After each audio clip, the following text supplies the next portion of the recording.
हे ये माँ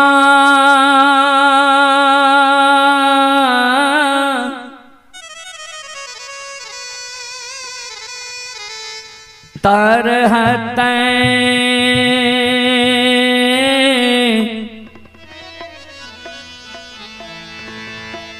खियलै मैया ये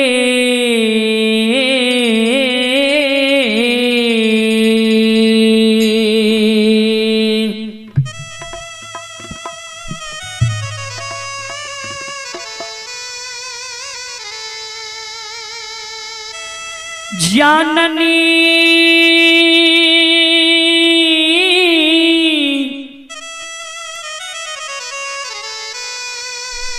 तरहते खियलै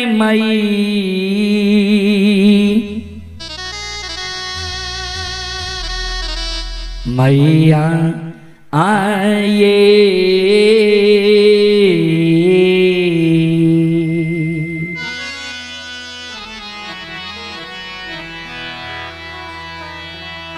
जननी ये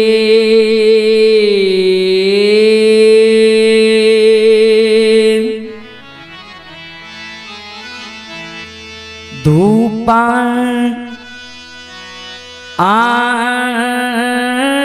धुवन जलैते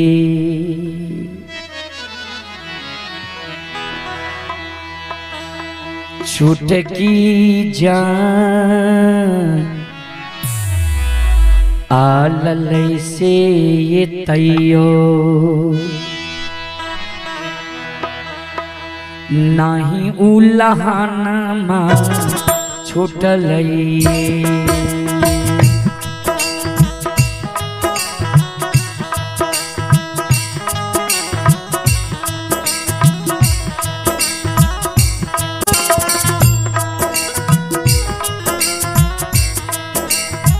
श्रोता बंधु,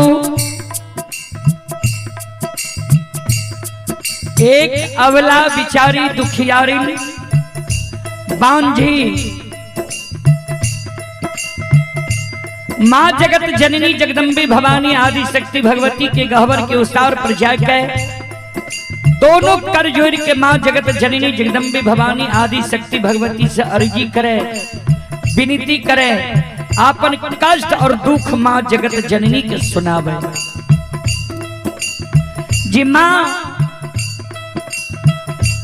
अपनी के गहबर आसिनी निपैत माँ हमर तरहत खिया गले, अपनी के गहबर में धूप धुवन जलावत जलावत माँ हमर चुटकी जल गले, अपनी के गहबर में चढ़ावे के लेल फूल तोरे तोरे माँ नाखून खिया गले, अपनी के गहबर में प्रतिदिन सांझ दैत दैत माँ प्रत्येक सारी के आंचल जल गले।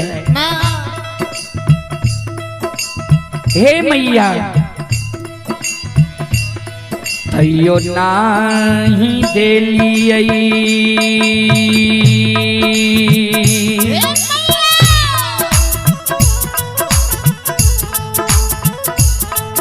जग जननी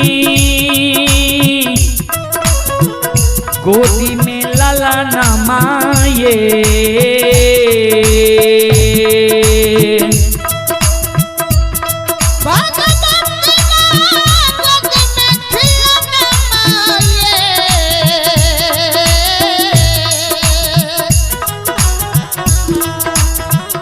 मैया ये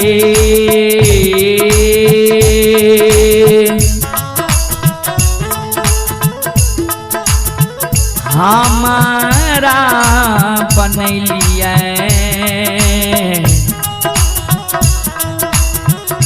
बांधी मरो छानी से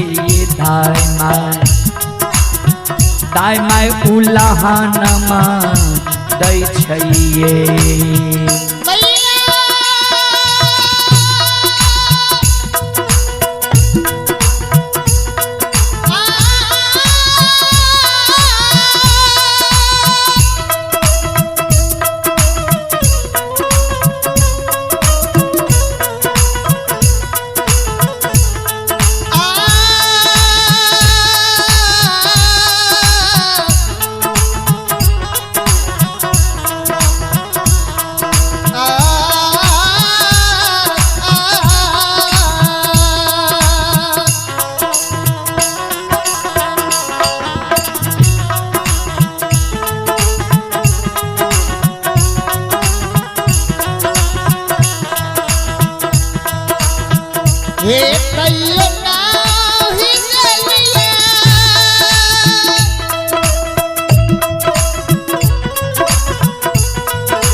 छैयो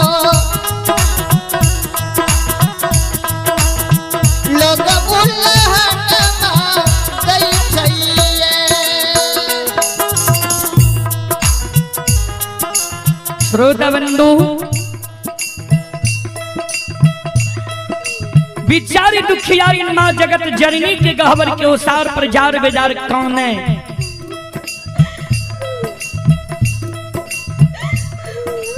जी माँ हमरा कोई सजे गो बेटा बेटी पुत्र पुत्री संतान नहीं दिलिए।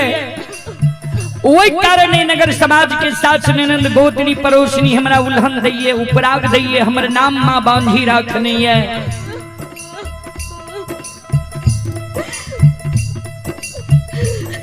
दाई माई के तो उल्हन उपराग माँ हम सह ले छी, लेकिन इस समाज में जब दाई माई के घर आंगन हम जाए छी, दाई माई के घर आंगन में दाई माई के गोद में दाई माई के बेटा बेटी के खेले देखे छिए। दाई माई के घर आंगन में दाई माई के बेटा बेटी के दाई माई के गोद में हंसे के आवाज सुने छिए। माँ दाई माई के घर आंगन में दाई माई के बेटा बेटी के ठुमुक ठुमुक चलत देखे छिए। दाई माई के गोद में दाई माई के बेटा बेटी के काने की आवाज सुने छिए। ए माँ ए मैया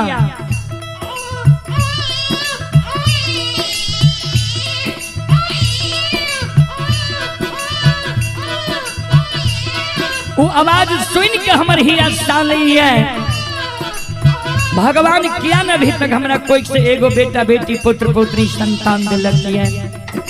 हमरो कोई से जब भगवान एगो संतान देती है, कोई के जन्मल बेटा बेटी के हम गोद में खेले तो हमरो अभिलाषा पूर्ण होती है।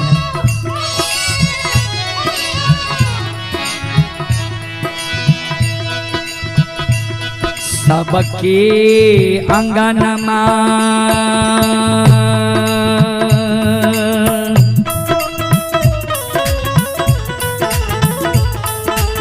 ये माँ खेलै छै ललनमा ये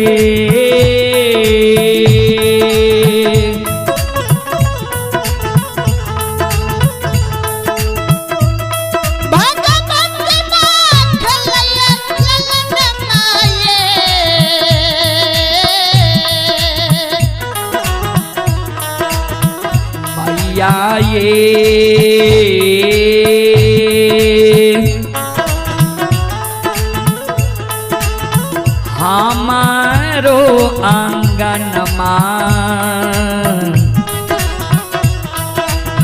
लागइए उदास सासे एक ये खिलौनमा बिना ये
श्रोता बंधु, भगवती के गहवर के उसार पर जे बिचारी दुखियारी कौने रहे,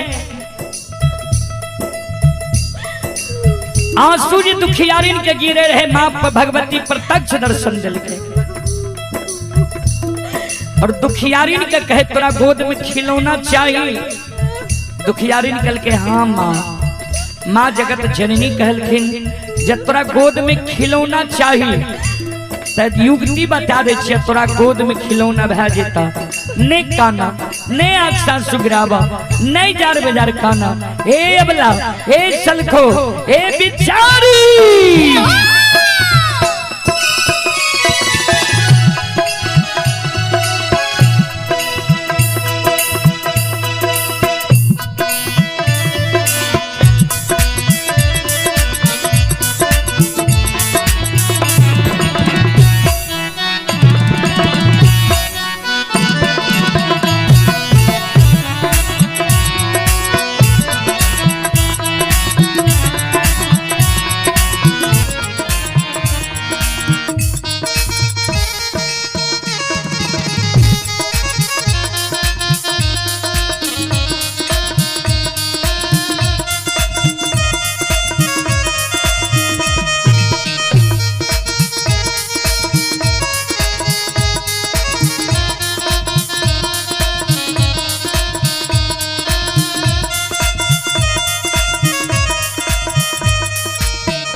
माँ भगवती अबला के कहे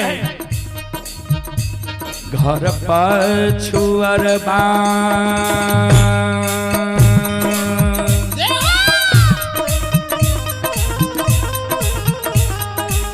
अबला बस कुम्हार भैया हे,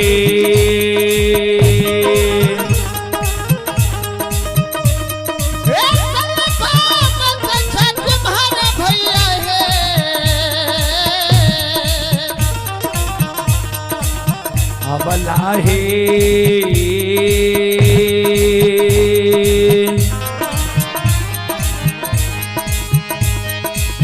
मिट्टी के बालक लिहो बनबा इसे कोखिया दुख तोरा छुटिए जेता हे।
माँ जगत जननी जे कहल के जे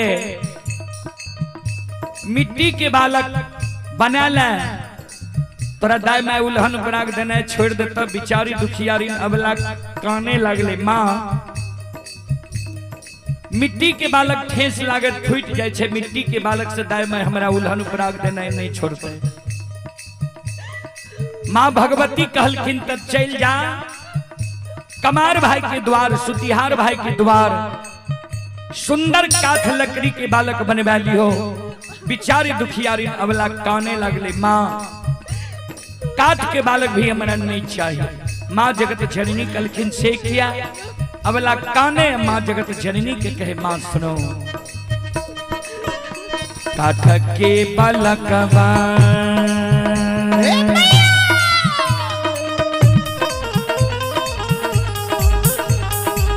मैया हिले छै नहीं डोले छै ये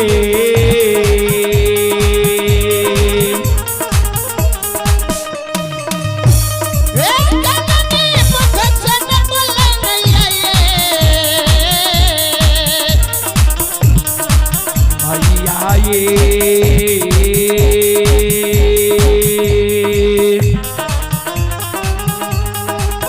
नहीं पिए पति सो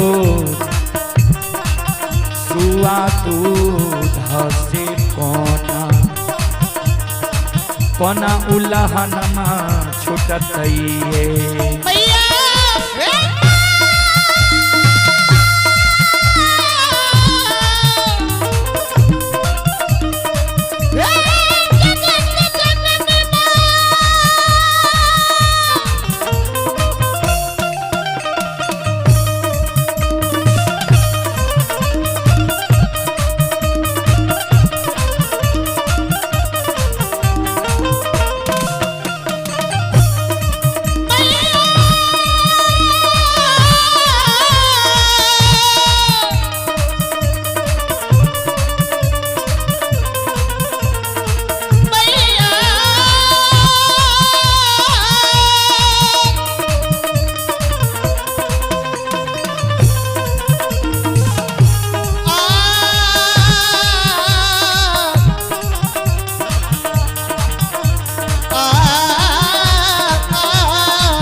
माँ भगवती कहलखिन जे चल जा सोनार भाई के द्वार, सुंदर सोना के बालक बनवा लिहो। दाय माय तोरा उल्हन उपराग देना छोड़ देता। बिचारी दुखियारी नबला काने लगले। माँ सोना मूल्यवान धातु है, सोना के बालक चोर चोरा लेते हमरा भोग नहीं थे। सोना के बालक से दाय माय हमरा उल्हन उपराग देना नहीं छोड़ते। माँ जगत जननी कहलखिन नहीं तोरा मिट्टी के बालक चाहिए, नहीं काठ के बालक चाहिए, नहीं सोना के बालक चाहिए, तो तू कौने किया छो। भगवान पर सुरता लगावा। भगवान के घर में देर छे अंधेर नहीं छे। जरूर तोरा कोई सा बेटा बेटी पुत्र पुत्री संतान देता। ने काना ने आंसू गिरावा, ने जार बेजार काना। हे अबला, हे सलखो, हे बिचारी,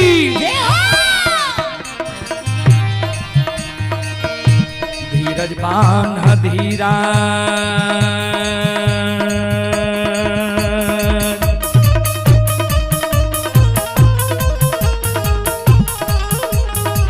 अबला दिल में धीरज बांधा है।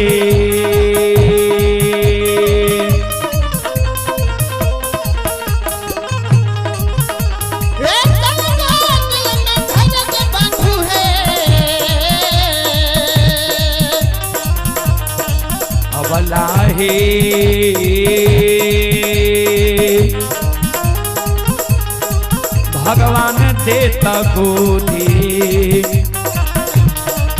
मेला लाना से भूखिया दुख तोरा छुटिए जैता